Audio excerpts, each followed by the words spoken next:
કહેવત છે ને, ફરતો આવે છે ને, કહેવત છે ને કે હાથી જીવે તો લાખનો, મર્યા પછી 1.25 લાખનો. હવે તમને એમ થતું છે કે દાઢી કેમ વધી ગઈ છે, તો કેમ વધી ગઈ છે એ આપણે સમજવાનું. અને પટ્ટો, ટોપી, ડ્રેસ, બૂટ, મોજા બધું વેચાતું લેવું પડે છે, સરકાર કાંઈ આપતી નથી. હવે જીઆરડીમાં આખી રાત નોકરી કર્યા પછી મહિને રૂપિયા 8,910 આવે છે. હવે એમાં બહારગામ બંદોબસ્ત હોય તો કેટલા પેટ્રોલના, કેટલા માવાના ને કેટલા ઘેરે દેવા.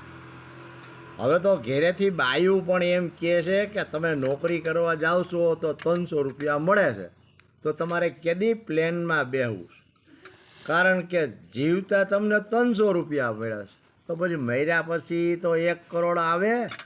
એટલે સરકારને માલુમ થાય કે આના વિશે કાંઈક તમે વિચારો. જય